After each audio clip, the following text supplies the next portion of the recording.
Well, I'm just sitting on the bus and I'm looking out the window, and as it's going along its route, I'm noticing that it's getting emptier and emptier. And a few other kids get off, and I suddenly realize that I was the only kid left on the bus. Just as I'm doing that, I see the school bus pull away. So now I'm fully committed to going into this house with this strange woman. By now, the pleasant act, it's completely melted away. This immediate feeling of panic began to rush in. There was no dial tone, and I hear this key turn in the lock. So I start pulling open the drawers, looking for anything that I could use to pry the window bars open. Then I start smelling gasoline drifting into the room under the door. And I start yelling that I smell the gasoline, and I start yelling, "Let me out!" I hear this massive crash, wood splinters, and the entire house starts shaking. They're gonna burn this house down to destroy the evidence, and I'm sitting right in the middle of it. Growing up in Brooklyn, you see some really messed up shit.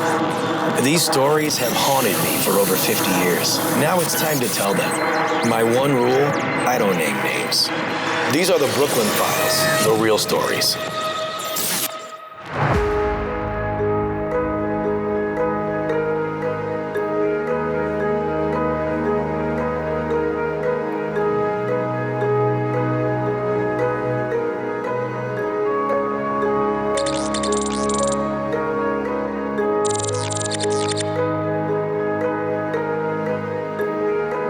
Growing up in Brooklyn back in the 1970s, you had a level of freedom that kids today, they wouldn't even believe it. It's something they couldn't even fathom. It's just something they couldn't wrap their brains around. It was nothing like it is today. Back then, our parents didn't hover, they didn't micromanage. You would leave the house after breakfast, and then they wouldn't even see you again till the evening, till you knocked on the door. There were no play dates, and your safety was entirely on you the second you walked out the door. Because of this, you had to learn to be savvy at a young age. If you were a kid in Brooklyn, your parents gave you one universal rule, and that was it. When the streetlights come on, you better be on the stoop. This was way before the days of stranger danger. In fact, that phrase didn't even exist. This was the era before 6-year-old Eitan Pates vanished right across the river in Manhattan's Soho neighborhood. This was a very famous and tragic story that eventually put missing kids on the back of milk cartons, a campaign started by Anderson Erickson Dairy in Des Moines, Iowa. It was a case that eventually changed parenting in America forever. In fact, in 1983, President Reagan proclaimed May 25th, the day that Eitan went missing, as National Missing Children's Day. The ugly, dark truth is that children vanished into the background noise of a hectic city that was already overburdened and making all the wrong kinds of headlines. The NYPD precincts were completely overwhelmed by historic levels of arson, robberies, and homicides, which sadly meant that a missing kid didn't trigger a massive task force. It triggered a runaway report and not much else. If a kid went missing on the way home from school, there were no cell phones, no GPS tracking, no Amber Alerts, and no cameras on every street corner to piece it all together. Around that time, the NYPD started putting posters up inside city buses and trains. This actually predated the days of milk cartons and the newly formed Crime Stoppers program at the time, so the police had no other real way to alert the public. They would put up posters with a missing kid's face and a phone number right onto the advertising panels above the seats. I remember riding the bus back then, looking up, staring at a kid 3 years younger than me who had just been taken. Eitan Pates disappeared without a trace, and it was all over the news. That story left a massive scar on my psyche as a kid, one I never forgot to this day. It wasn't just a news story anymore, it was a personal threat. For a 9-year-old boy in Brooklyn, those posters were a daily reminder of exactly how dangerous it really was out there. But a year earlier, in 1978, I almost found myself on one of those posters. It all started when we'd moved to a new apartment. When I was a kid, we moved around a lot. Landlords were always raising our rent, or as kids, my brother and I would make a lot of noise. Typical boys, roughhousing and fighting, just playing loud. And so we weren't always the best tenants, and we weren't always welcome. And my mom would frequently be asked to move. So this was just another one of those moves. Our new address was just across town. It wasn't incredibly far from where we had just lived. Maybe it was like 3 or 4 miles or so, but no less, it was considered a different neighborhood. But it allowed me to stay in the same school. Now, because we were staying in the same school but living on a different side of town, we had to start taking a school bus. The whole school bus thing was new to me because before this move, from our old apartment, we would just walk to school. It was just a handful of blocks away, and so that's what we did each day. We just walked, even when it snowed. But because our new apartment was going to be further from the school, I had to begin navigating the whole school bus thing, as I said, and I was completely clueless about the process. I was 9 years old. I had no idea that there were different routes, and there was a certain bus that I had to get on. When school let out that day, I simply walked out the entrance, saw a bunch of kids getting on school buses, and I just walked onto the first bus that I saw. Well, I'm just sitting on the bus and I'm looking out the window, and as it's going along its route, I'm noticing that it's getting emptier and emptier. With every bus stop, a few kids would get off. Finally, the bus gets to a stop, and a few other kids get off, and I suddenly realize that I was the only kid left on the bus. So it's literally just me and the school bus driver. And once that last bunch of kids got off the bus, I remember the school bus driver, he looked in the rearview mirror and he looks directly at me and he says something like, "Hey, this is the end of the route. Do you know where you're supposed to get off?" And I answered, "No, I don't even know where I live." So the bus driver pulls over, stops the bus, walks halfway back where I was sitting, and he says, "You don't know where you live?" And I said, "No." I said, "I just moved today and I don't know my new address." Now you gotta remember, I was only 9 years old and I don't know how this got messed up, but somehow either my mother didn't communicate to the school properly that I was now taking the bus home, or she didn't tell me that there was a certain bus route that I was supposed to get on back at the school, or somebody maybe just dropped the ball internally and they didn't convey it to the bus driver, but we were both clueless, me and the bus driver, and I was getting worried. So the next thing the bus driver says is, "Well, I don't know where your house is, and the school, it's about to close right now, so I'm gonna take you to Mrs. Gable and she should be able to sort this out." I had no idea who Mrs. Gable was, but he gets back into the driver's seat, starts up the bus, and we start pulling away from the curb. About 5-6 minutes later, the bus comes to a stop in front of this single family home. It's an old square little post-war brick row house. And he comes back to where I'm sitting and he says something like, "Your address isn't on my sheet, but Mrs. Gable lives in this house and she's the head coordinator for the district." He says, "I'm gonna leave you with her. She'll sort this out and call your mother. Just knock on her door, she'll answer, and you can go inside." So I thought it was kind of weird that I would be going to the house of someone that worked for the school, but I didn't have any other option at this point. There was really nowhere to go. And I was getting very upset. I literally didn't know where I lived anymore. My mom was probably worried about me, and I knew that she'd be freaking out if I didn't come straight home from school, and that alone was making me anxious. I just didn't know what to do. So I reluctantly stepped off the bus and I ring the doorbell, and this woman answers. Just as I'm doing that, I see the school bus pull away. So now I'm fully committed to going into this house with this strange woman, and I have no clue about what's about to unfold. This woman opens the door and she looks like a completely normal lady. She's really pleasant, maybe middle-aged, and I tell her the bus driver dropped me off. She just smiles, she acted nice, and she said, "Come right inside, we'll get this sorted out." Right as I'm walking in the house, she immediately points to a rotary phone hanging on the kitchen wall, and she asked me my name and my mother's name, and then I gave her my phone number, and then she tells me to sit tight while she's making this phone call, and she starts to dial, puts the receiver to her ear, and then a few seconds pass and she begins talking. And she said something like, "Hello, Gene, I'm an administrator from the school. Your son's okay, he's with me. Yes, he's right here with me and he's safe and sound," something like that. And then she says something like, "Well, I'm glad we got this all figured out." And then she says, "All right, goodbye, take care," and she hangs up the phone. Then she looks at me and she says, "Don't worry, your mom says to stay right here. She's on her way to pick you up." Now, I immediately thought that was kind of weird because we don't have a car. So I didn't initially understand how she was gonna come pick me up. I mean, she had a boyfriend that had a car, but he wasn't usually there that early in the afternoon. But then again, my mom did have a couple of friends as well with cars. So I didn't think too much into it in the moment. I just thought maybe one of her friends or her boyfriend, like I said, is gonna drive her to me and that they're just gonna pick me up. So I just kind of wrote it off at that point. So eventually the anxiety that I'd been feeling started to subside a bit, but not for very long.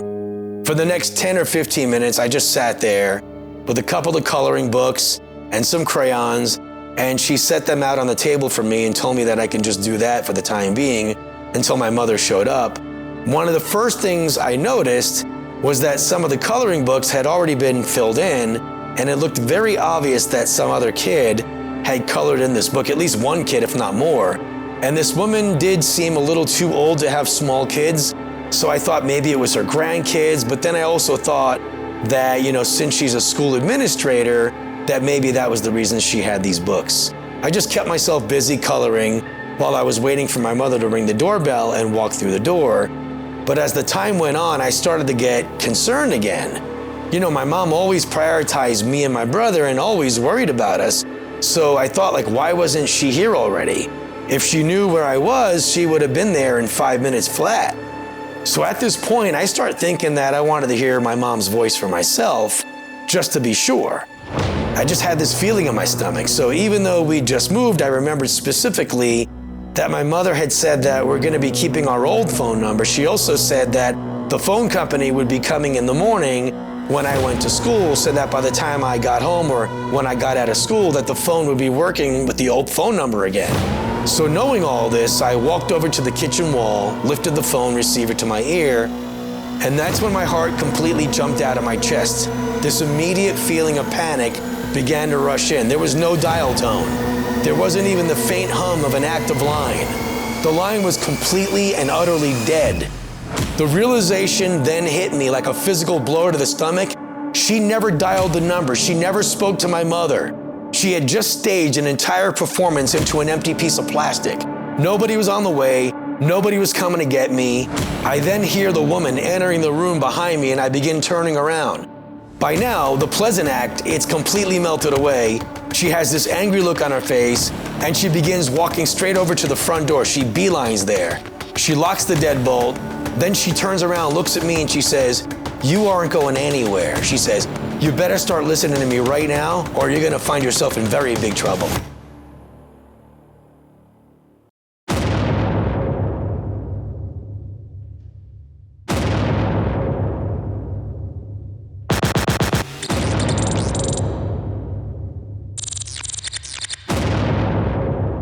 I'm standing in the kitchen, staring at this woman, realizing the phone line is completely dead. The second she locks the deadbolt, she tells me, "Get down the hallway." So of course, I don't argue, I just listen, and I get down the hallway. She walks me down this hallway to a small room at the back of the house. It's like an extra bedroom. In this room, there's a twin bed, a small dresser, and a window with these heavy security bars bolted over the window from the inside. She leads me in this room, and then she steps back out into the hallway, pulls the door shut, and I hear this key turn in the lock, and now I know I'm locked in.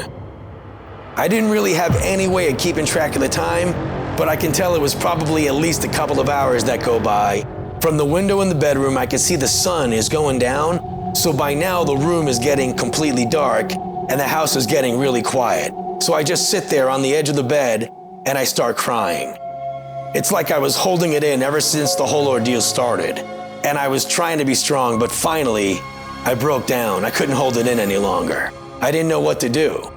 So I guess it was around 7 p.m. when I start hearing the front door open, and then I hear some footsteps in the hallway, and then I hear this man's voice.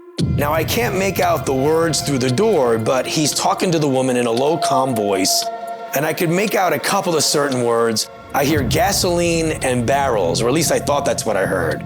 He was talking about moving some barrels of gasoline, and then they sounded like they started to bicker over the gasoline. So I was really confused as to why they were talking about this, but it seemed important.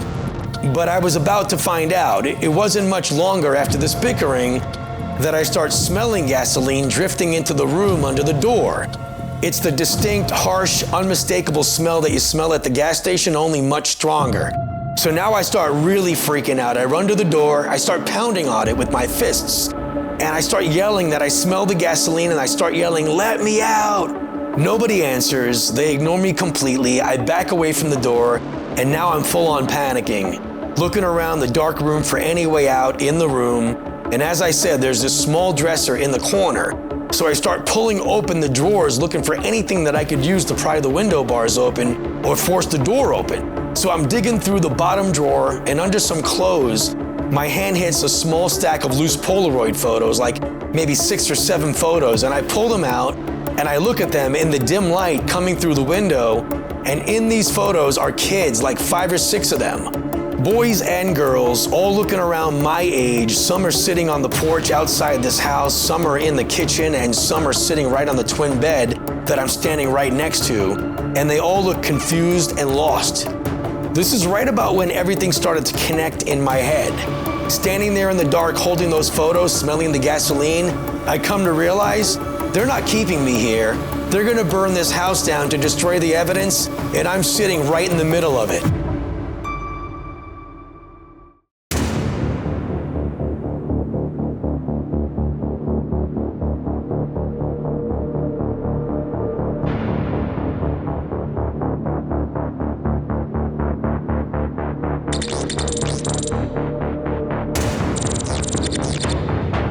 Those Polaroid photos, they completely convinced me that they're about to light a match and burn the house down to get rid of all this evidence. Suddenly, the front door, I hear it kick open. I hear this massive crash, wood splinters, and the entire house starts shaking. Footsteps pounding down the hallway, and people are suddenly screaming like, "Police, don't move, get on the ground!"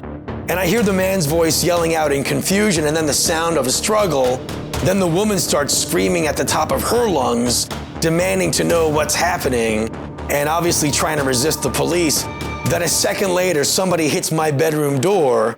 Then they try the handle and then realize that it's locked from the outside, and then they shout for a crowbar.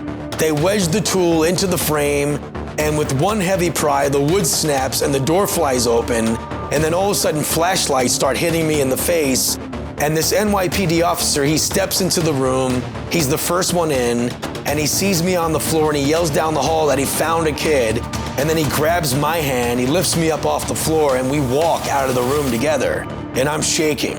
As we pass through the living room, I see the woman sitting on the couch, she's all handcuffed, she looks straight at me, completely blank, zero emotions on her face.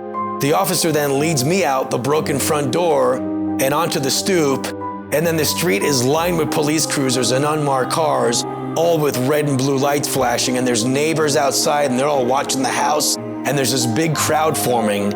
As we walk down the driveway toward a police car, I look over at the open garage, the lights are on inside, and it's packed with dozens of massive 55-gallon steel drums.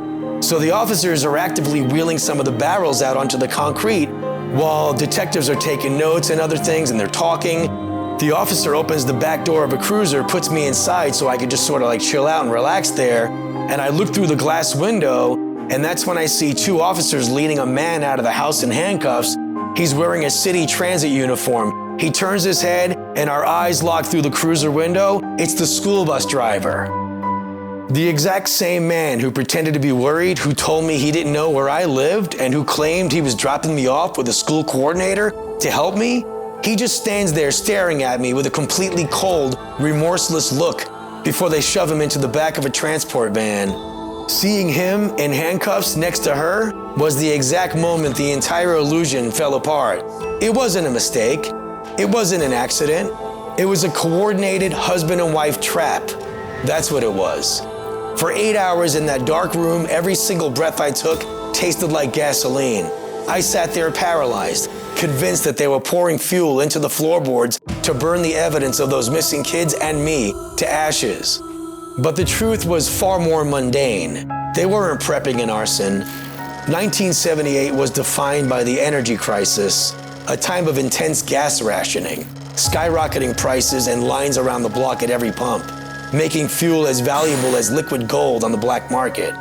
The bus driver had spent months systematically siphoning thousands of gallons of city fuel from the transit depot, storing it in drums in that garage to sell on the side.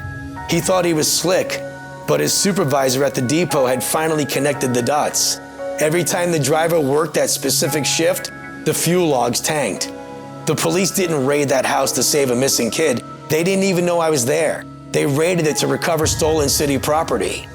The terrifying stench that I thought was going to be my end was the only reason I walked out of that house alive.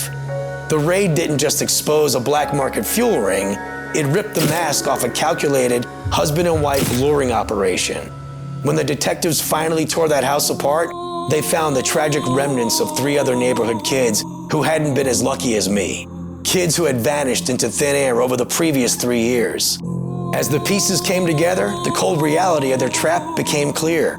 I hadn't been picked at random. We had just moved to that neighborhood, which meant I was a ghost on the local grid. I was new to the school bus system, and because I was brand new to the route logs, the driver knew I was the perfect target.